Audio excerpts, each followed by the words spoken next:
What's up, guys? It's me, Megan.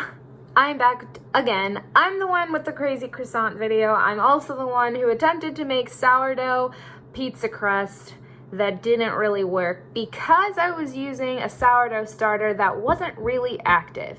And I will be back with you again here for another video to make sourdough pretzels. I'm super excited about this because this seems foolproof. Maybe. So I have with me here my new and improved sourdough starter that I spent some time doctoring up yesterday and finally for the first time experienced the starter rise and fall like it's supposed to while it's active. Now it's ready to use before I feed it again. So I'm going to use the discard to make my recipe. I'm going to show you the before and after picture of my starter so that you can be excited with me, or at least maybe be excited with me, or maybe I'm just a nerd. Let's get to it.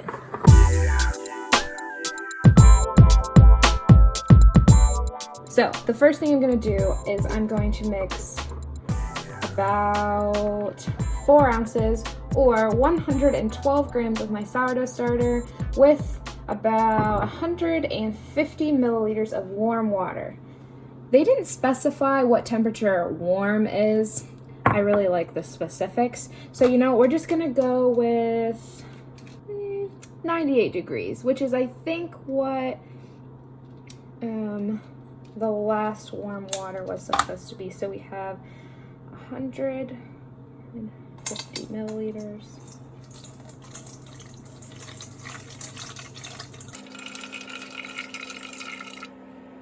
I may not be able to get the exact temperature that I want, but I can get the exact amount of water that I want thanks to my kitchen scale. 150 milliliters.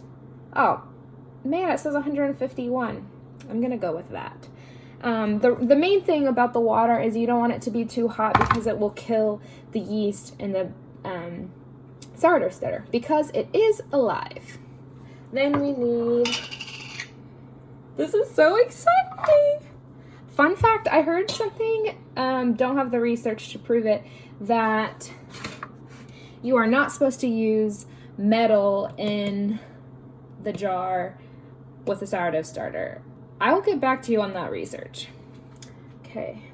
Ah, it looks so good.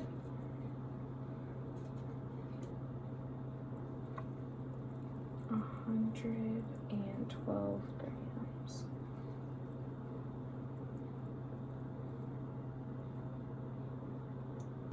Just gonna mix it. We're just mixing it, that's all. Now, with the mixer running on low, I'm the mixer. Running on low. Add 1 cup of flour and mix until we have a smooth batter.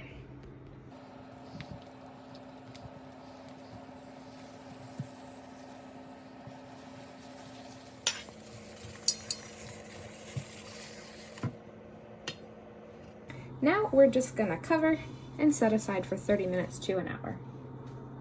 All right, so my flour, sourdough starter, water mixture has been sitting. It was supposed to sit for 30 minutes to an hour. It has been about 3.5 hours. So now I'm going to add the rest of my flour, some sugar, and some salt, and then I'm gonna knead the dough together, and I'm gonna knead it for about 5 minutes.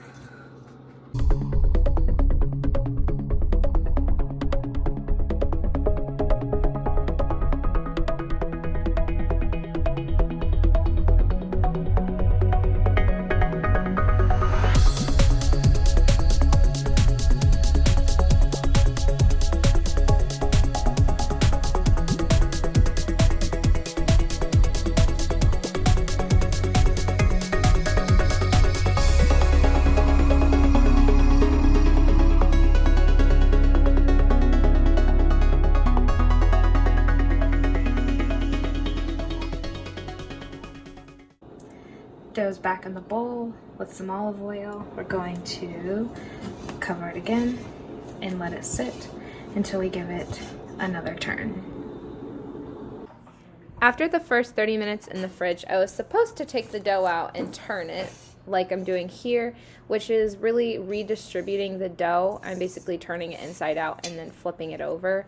But I realized after about 3 hours of sitting in the fridge that I never actually took it out to do it. So I ended up turning the dough about twice before I worked with it the next day.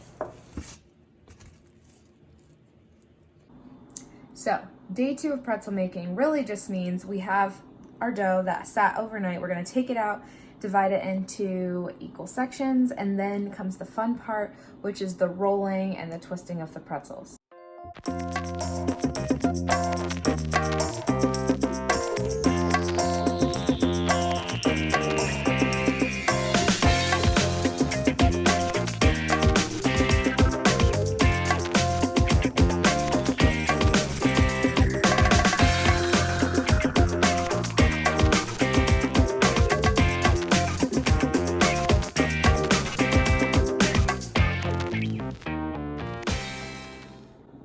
Also, fun fact, I worked at a pretzel shop in high school, so let's see how much my skill comes into play here. Here's another example of where you can learn from my mistakes. So you were not supposed to put a ton of flour on the surface when you're rolling out the dough, or else the dough has nothing to stick to. So I was having trouble stretching this cold dough out because it was just slipping on the flour. So you'll see how I take my dough scraper and scrape the flour away so that the dough has something to kind of adhere to as I'm rolling it out. The next rounds went much quicker.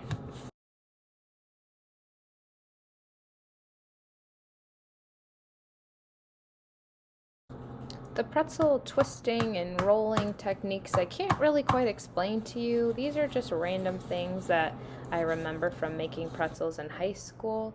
Just a lot of rolling and a lot of stretching to make it long enough to fold into a pretzel.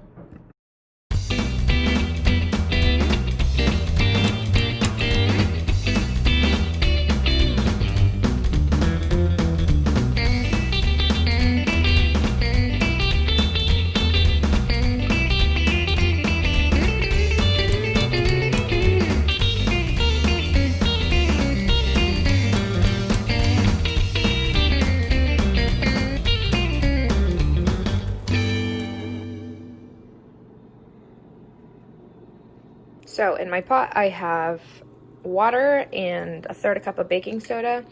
I was supposed to put 2 quarts of water and a third a cup of baking soda. I'm just gonna be honest and say I did not measure the water. I didn't really think it was important until I realized that you had to add baking soda. So it's possible that the ratio is off, but I messed it up. All right, here we go. This is fun part 2. We're gonna be dropping the pretzels into our boiling water and then we're gonna bake them. Let's see how it goes. So this part was a little bit trickier than I expected and I hoped. Basically, I just picked up each pretzel and dropped it into the boiling water, and I needed to boil it for 10 seconds on each side. So it was kind of difficult to keep up with each one. And then I just scooped it out and laid it back on the parchment paper. So I'm not gonna lie, they really don't look very pretty, but we are going to brush them with egg wash, put some sea salt on top, and then we're gonna bake them in the oven for 15 minutes at 475 degrees. Looking good and smelling good. We're just gonna give the pan a rotation halfway through.